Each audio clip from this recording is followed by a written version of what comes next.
दोस्तों, आपने देखा होगा नेपाल की सड़कों पर अचानक भीड़ उमड़ती है, बांग्लादेश में अचानक सरकारें हिलने लगती हैं और कुछ ही घंटों में हालात ऐसे हो जाते हैं कि प्रधानमंत्री तक को इस्तीफा देना पड़ता है। क्या ये सब वाकई ऑर्गेनिक है? क्या लोग अचानक ही इतने गुस्से में सड़कों पर निकल आते हैं, या इसके पीछे कोई अदृश्य शक्ति है जो धक्का देकर हालात को बदल देती है?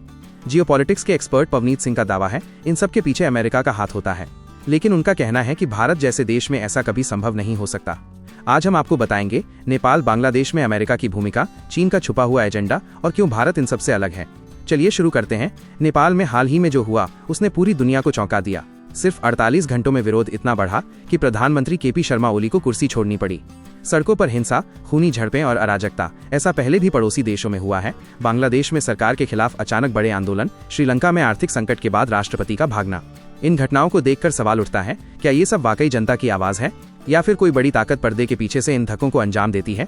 पवनीत सिंह ने ANI के पॉडकास्ट में साफ कहा, नेपाल और बांग्लादेश जैसे देशों में सड़कों पर आंदोलन अक्सर ऑर्गेनिक नहीं होते।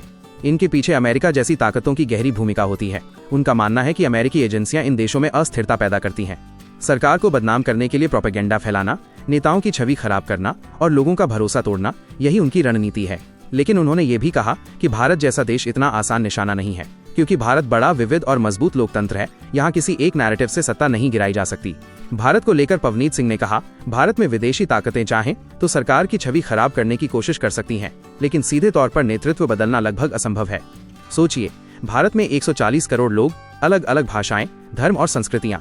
यहाँ किसी एक आंदोलन से पूरे देश का मूड बदलना मुश्किल है। यानी अमेरिका जैसे देशों के लिए भारत वही जगह है जहां वो प्रभाव डालने की कोशिश तो कर सकते हैं, लेकिन सत्ता पलट नहीं सकते। इसीलिए भारत आज भी स्वतंत्र और संप्रभु नीति पर चलता है। अब सवाल आता है, अगर अमेरिका नेपाल में दखल दे रहा है तो चीन क्या चाहता है? पवनीत सिंह का कहना है, चीन की कोशिश है कि नेपाल में फिर से राजशाही न लौटे। वो चाहता है कि वहाँ कोई कम्युनिस्ट नेता ही सत्ता में रहे, क्योंकि वही चीन के हित में है। चीन नहीं चाहता कि वहां से कोई नया युवा नेता उभरे जो भारत या पश्चिमी देशों के करीब जा सके। यानी नेपाल आज एक शतरंज का बोर्ड बन चुका है। एक तरफ अमेरिका अपनी चालें चल रहा है, दूसरी तरफ चीन अपने मोहरे चला रहा है और बीच में फंसी है नेपाली जनता। पवनीत सिंह ने कहा, अमेरिका को ये समझना चाहिए कि भारत की विदेश नीति वही तय करेगा, कोई और नहीं। आज SCO जैसे मंचों से भारत ने ये साफ संदेश दिया है, हम संप्रभु हैं, हम तय करेंगे किसके साथ खड़ा होना है और किसके खिलाफ। तो दोस्तों, नेपाल और बांग्लादेश में जो आग दिख रही है वो सिर्फ जनता का गुस्सा नहीं, बल्कि एक वैश्विक शक्ति संघर्ष का हिस्सा है। लेकिन भारत की कहानी अलग है। भारत न कभी भूलता है और न माफ करता है।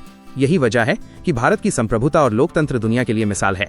अब सवाल आपसे, क्या आपको लगता है कि नेपाल की मौजूदा उथल पुथल के पीछे वाकई अमेरिका का हाथ है, या ये सिर्फ एक और राजनीतिक बयान है? कमेंट में अपनी राय जरूर बताइए। और हाँ, वीडियो अच्छा लगा हो तो लाइक और सब्सक्राइब कीजिए, क्योंकि ऐसी ही गहराई से समझाई गई खबरें हम लाते हैं सिर्फ 1 मिनट फैक्ट्स पर।